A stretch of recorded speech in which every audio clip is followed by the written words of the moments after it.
realmente primera película de Carpenter, seguramente para su gusto, que es Sí, al menos Asalto, al menos con la firma Carpenter pura y dura. sí, que es Asalto al distrito, perdón, Asalto a la comisaría del distrito 13, que es esta película del año 76, una película también, una película hecha con $100.000, un presupuesto bajísimo, una película de serie B, eh, una película que recrea Río Bravo, clarísimamente, porque es igual que en la película de Howard Hawks, el clásico de Howard Hawks, hay un grupo de personas que se reúnen en una comisaría, bueno, lo que sería el- la cárcel, o sea, en la película de Río Bravo, lo que sería la cárcel, de donde está el sheriff, ¿no? Y, y en esta película, pues en vez de hacer un western al uso, que era la idea inicial, eh, se decidió al final ambientarla en un ámbito urbano, en Los Ángeles, en el barrio de Anderson. De hecho, la película al principio se llamaba el Anderson Álamo, de Anderson Álamo, el Álamo de Anderson. Ya veis que Sí, la sí. referencia a western es clarísima. Y es una película en la cual dos hombres, aparentemente sin nada en común, como es el defensor de la ley y el delincuente, el asesino, se unen para poder eh, para poder enfrentarse pues a un grupo de fascinerosos que quieren liquidarlos, ¿no? La historia es muy sencilla. La historia comienza con esta secuencia en la cual vemos cómo la policía asesina a un grupo de una banda callejera, ¿no? Y esta banda callejera decide vengarse. Se ha hecho con un botín de armas, con un alijo de armas, y decide atacar la ciudad, ¿no? Y aquí vemos al protagonista, que por cierto, esta película también se ha ligado, se ha relacionado mucho con La Noche de los Muertos Vivientes de George A. Romero. Y una de las relaciones es que el protagonista también es negro, cosa que también era bastante inusual para la época. ¿Vale? Aquí De hecho, tenemos de hecho, de hecho hay mucha gente que sitúa esta película como una Black Exploitation sí, a razón de esto. de hecho, una de las referencias, una de las cosas que se dice en la película es que la banda esta de que he mencionado antes, una de las características que tiene es la interracialidad, o sea, está compuesta de diferentes razas, ¿vale? Ahí están los blancos, están los Sí. negros y están los chicanos. Y normalmente en la Sí. vida real los blancos montan sus bandas, normalmente son nazis, por cierto, los negros, los, los negros las Qué suyas y los, educación. chica, y los chicanos las suyas. No, no, en esta película todos van juntos, ¿no? Lo cual dice mucho de la ideología de Carpenter, ¿no? Aquí vemos a Napoleon Wilson, el personaje, el otro personaje, eh, espléndidamente interpretado. eh, es el personaje socarrón, es el personaje que siempre tiene el chiste en la boca, siempre está pidiendo que le den tabaco, porque no tiene. Es un condenado a muerte y bueno, y al final pues ayuda al bueno, ¿no? Entre comillas, para matar a los malos, ¿no? Bueno, para sobrevivir, en realidad. Sí, Para sobrevivir. para sobrevivir, sí, sí, porque es el ataque. Bueno, ahora lo veremos, ¿no? Y aquí tenemos otro personaje que sin ser principal, pero luego lo veremos en otra película de John Carpenter, muy, muy importante también, que es Rescate en Nueva York, y haciendo de un personaje bastante característico, ¿no? Y bueno, esta banda, como veis, pasea por la ciudad de Los Ángeles, por Anderson, con el objetivo de cargarse a gente. Y entonces lo que hacen es matan a una niña. Estoy haciendo spoiler ya, pero bueno, Raúl, ponen los tiempos a partir de ahora. No, no, no, no, no, yo siempre los pongo siempre. Es que si alguien ve el vídeo, que esa persona pueda decir, oye, a partir de aquí paso a la siguiente. Pero estaría guay que Vale. todo el mundo dijera algo de la película. Bueno, pues en esta secuencia, los asesinos, que como veis, ya veis, hay un negro, hay un chicano, alguien que recuerda mucho al Che Guevara, por cierto. Eh, Sí. no, es que esta película es fantástica. Tiene muchos elementos que hacen disfrutar muchísimo al espectador. Pues en esta secuencia justamente se hizo famosa porque fue una secuencia que la cual los asesinos matan a una niña pequeña que está yendo a buscar un helado porque va con su padre y va al camión de helados a buscar un helado y van y la matan sin ninguna razón aparente, porque sí, ya está. Y esa secuencia, pues justamente la iban a censurar por su contenido de violencia explícita, porque se ven como a la niña le disparan en el pecho y cae, ¿no? Muerta. Y, y la iban a cortar. Hicieron trampa y no la cortaron. Y la película no se sabe cómo pasó la censura, ¿vale? Y no la... Aquí vemos al padre, como el padre intenta vengarse y mata a uno de los asesinos de la banda y justamente huyendo de ellos llega a la comisaría y eso provoca pues el ataque a la comisaría.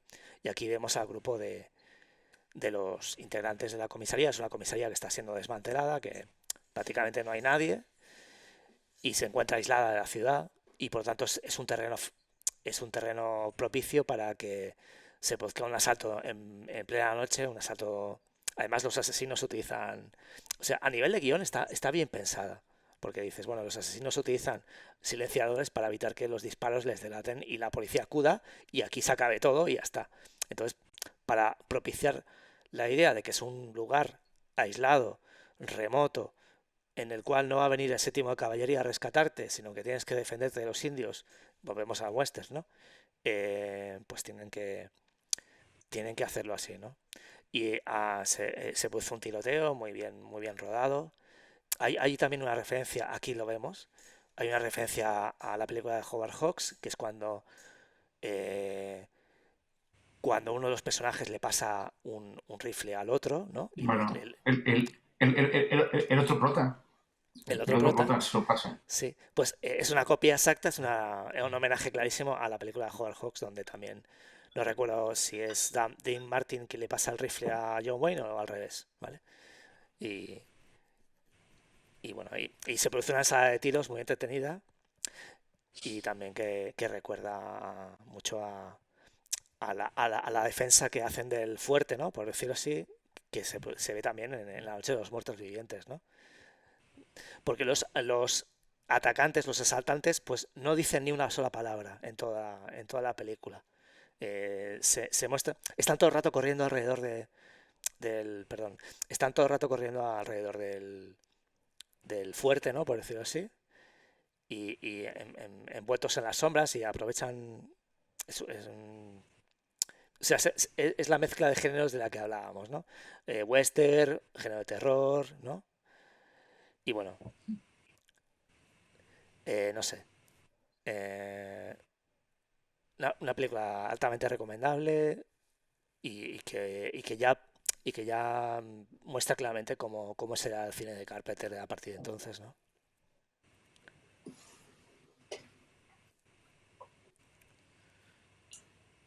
¿Quieres decir algo, Martina? Bueno, espero que sí. ¿Has visto la película, verdad? Sí, sí, sí, sí, por supuesto. Me gustó muchísimo, la verdad. Esta sí, yo si alguien no conoce mucho Carpenter, como decía Oscar, yo le diría que empiece con una de estas. Porque es una pequeña escala de lo que viene después de estos personajes que luchan por su vida y que tienen que enfrentarse a un mundo cruel y qué sé yo. Pero tiene, bueno, el guión es una pasada, ¿no? Em, los diálogos están muy bien hechos, los personajes, con lo cual empezaría con esta película para entrar en la filmografía de Carpenter, sin duda. Bueno, yo creo que lo de ¿qué le diríamos a alguien que no ha visto la película? Ya queda descartado, porque con la introducción de Oscar, a alguien que no ha visto la película ya la ha visto. No. Sí. No, Sí, pero sí. sí, sí, sí. Pero la Sí, gracia sí. no es desvelar el final ni nada de esto, sino la gracia está en verla. O sea, No, además es una película extremadamente sencilla y simple, pasa que todos sus elementos funcionan muy bien. O sea, hablábamos antes de que la anterior película era episódica y que no había un todo que la uniera. Aquí ocurre todo lo contrario. Aquí es una película muy sencilla, con una trama muy sencilla, pero con una historia clara, una historia bien construida, sin, en la que le han quitado lo que no sea necesario, lo quitan. O sea, es una película eh, en la que en cada momento hay información que ayuda a hacer avanzar la película y en la que no sobra absolutamente nada, ¿no?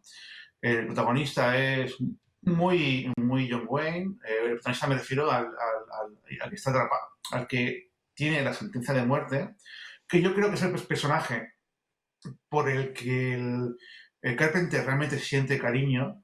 Cuidado, Carpenter es un tío progresista y el protagonista afroamericano representa al buen americano, sería el buen héroe americano típico de las películas de John Ford, o sea, ese héroe. Mientras que este personaje representaría un poco a ese héroe un poco más cabrón y que es un antihéroe y que en el fondo tiene al típico que es malo, pero que en el fondo tiene algo bueno y al final vemos que tiene ese lado bueno, ¿no? Cuando al principio de la película se nos presenta como un psicópata, ¿no? Pero lo vemos eso como un tío muy duro, como un tío muy parecido al personaje que luego va a hacer Kurt Russell. O sea, va muy por ese estilo de personaje. Y es otra película en la que claramente el guión es muy bueno, pero hay que dejarse llevar otra vez más por la suspensión de credulidad. De credulidad. Y además es muy evidente que todos tengan silenciadores. Venga ya, eso no. Además de que los silenciadores son prácticos para unas cosas, pero no para otras. Se bueno, ensucian, hay que perdona, tener cuidado con perdona, ellos. discrepo. A ver, la película empieza con un alijo de armas que han conseguido hacerse con él Que no. y que Pero han una robado dijo, sí, y que están súper equipados. una, Tú tienes que ver, un, por- tienes que no, ver no, solamente ese momento en el cual están en el coche montando las armas. Ese momento es Tarantino total. Y Tarantino es un aficionado al- o sea, quiero decir que tú ves Reservoir Dogs y esta película dices, hostia, hay cositas ahí, ¿eh? Que sí, sí, pero en Reservoir Dogs no hay silenciadores. ¿Por qué? no, Porque en la práctica los silenciadores no se venden al por mayor, hijo mío.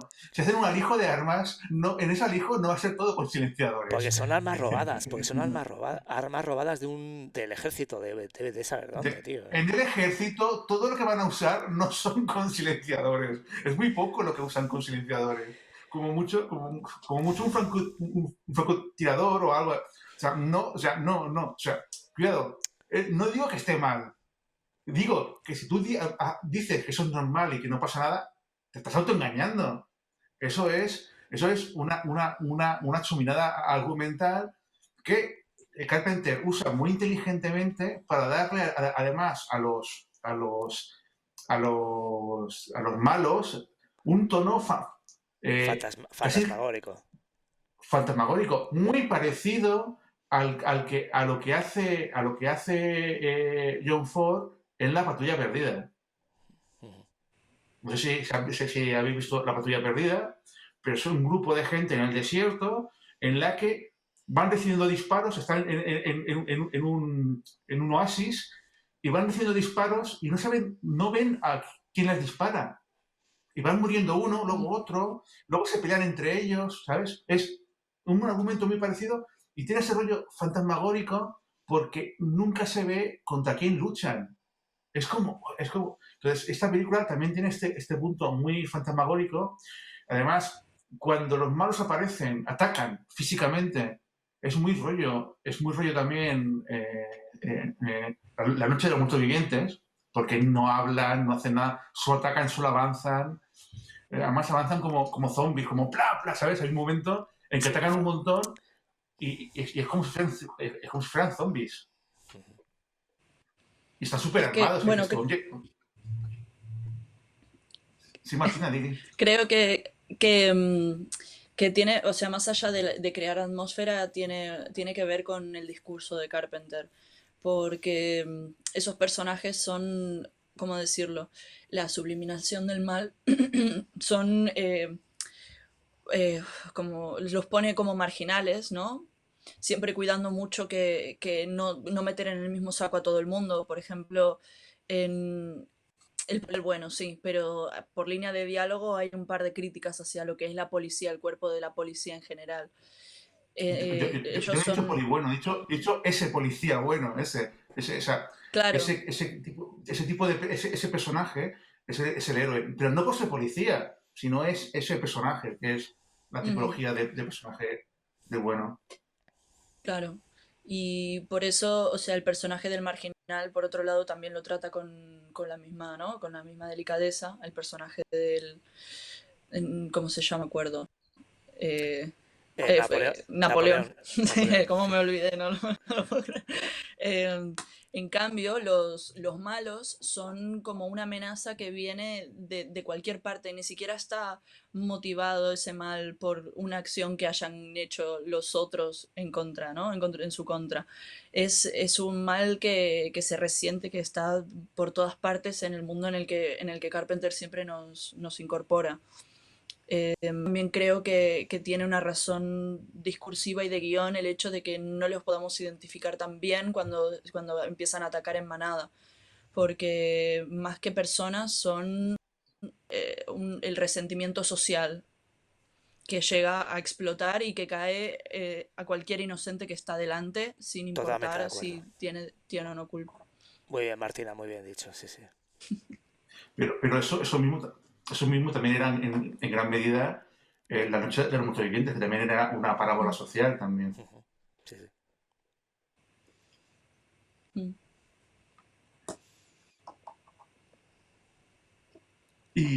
Bueno, Y sí, el diálogo ese cuando dice, a mí me encantó. O sea, vale, él te pone al poli bueno, pero el padre cuando está hablando con la nena y le dice, la nena le dice, preguntémosle a un policía, porque todos los policías te responden. Y el padre le dice, tu profesora no ha salido de la clase de primaria en su vida.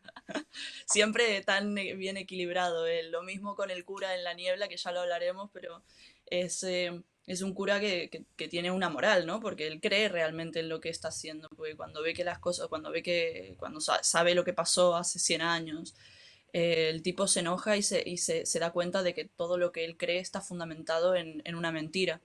Entonces tenés por un lado la crítica a la iglesia, pero no la crítica al individuo, que es un cura o que es un policía, que pueden perfectamente ser otra cosa diferente y querer escapar a eso, ¿no?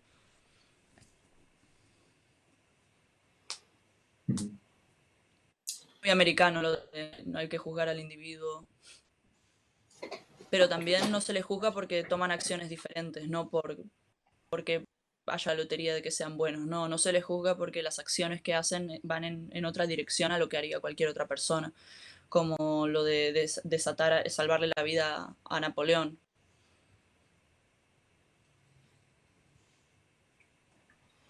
bueno, de Sí, hecho, el hecho de que sean, entre comillas, ese lado positivo o bondadosos, está en el hecho de que, en el fondo, sí que hay algo que desatar mal.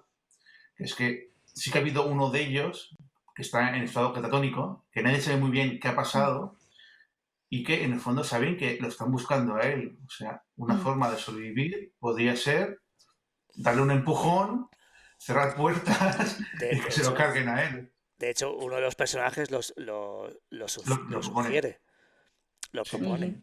Eh, Deshagámonos de él, se lo lleven, lo hagan con él lo que quieren, a nosotros nos dejen en paz. Y en cambio, los otros, todo el resto de personajes, incluyendo a dos presidiarios, dicen que no, que Ujú. Por eso son los héroes. sí, No por ser policías o ser no sé qué, sino por tomar la decisión de no querer quitarse de encima al tipo, que además no conocen de nada, no saben qué ha hecho, no saben qué ha pasado, y aún así deciden protegerlo, sabiendo que eso puede ser la razón de una más que posible muerte. Ujú. yo hay otro personaje que Sí. me encanta, que es ella, ¿no? Sí. La Exacto. chica, que, por ejemplo, le pegan un balazo en el brazo y no, y no se convierte en víctima, sino que sigue peleando.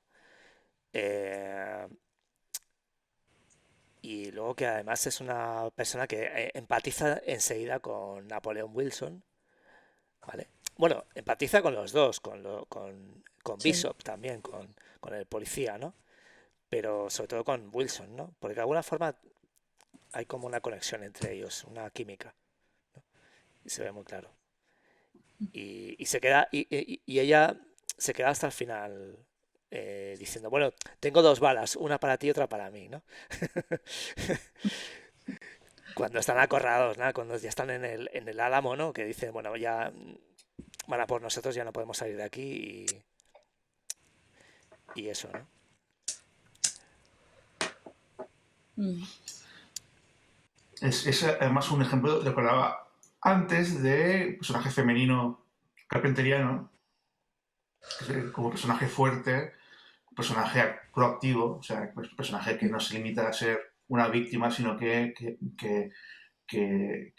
responde y se defiende y lucha y tal. La actriz la actriz es quizás un poco demasiado fría, demasiado inexpresiva, pero como personaje está muy bien, como personaje es muy chulo, como personaje está muy bien. Bueno, sí, es que es un personaje también que se toma las cosas de esa manera, o sea, como vienen, vamos, que actúa en consecuencia y punto. Y que lo de antes, ¿no? Que siempre tienen muy presente la justicia social los personajes de Carpenter. Y ella también se dedica a admirar y a soportar al personaje que siempre toma la decisión correcta, que es el policía. Y aunque eso le cueste a ella la vida, ¿no? O también muy de cuidar, porque es la que más se preocupa por el personaje de la otra chica que se muere. También una cosa que me gusta mucho es que ellos cuando la chica está asustada y quiere echar al padre, lo quiere echar de ahí, ellos no la culpan. Le dicen que no, pero entienden el miedo que ella está pasando de no querer quedarse pegada en un conflicto del que no tiene ella ninguna culpa, ¿no? Esa forma tan humana de ver un acto de cobardía, de así como ver el acto o sea, así como saber ver la opción mejor, no culpabilizan a alguien por no hacer lo correcto en todo momento. Pues es curioso lo que dices, porque tienes razón de que los personajes no la culpabilizan, pero yo Carpenter hace una cosa Carpenter sí, ¿no? muy haxiana, muy de Howard Hawks, y el personaje que no piensa en cumplir su deber, que toma otro camino que no es cumplir su deber, ese personaje Que muere. recibe un castigo, se muere. Sí, sí. Le dice, cállate, tú no hablas más.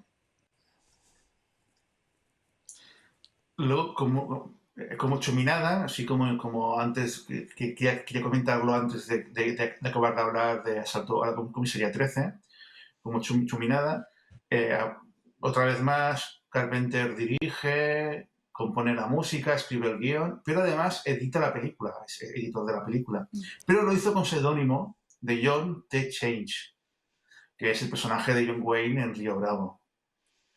Y justamente El Amo es una película en la que además de ser protagonista John Wayne, también la dirigía a él. O sea que, a pesar de que John Wayne a nivel ideológico responde a todo lo diferente, o sea, es todo lo contrario a lo que es Carpenter, porque John Wayne sí que era una persona conservadora, ideológicamente.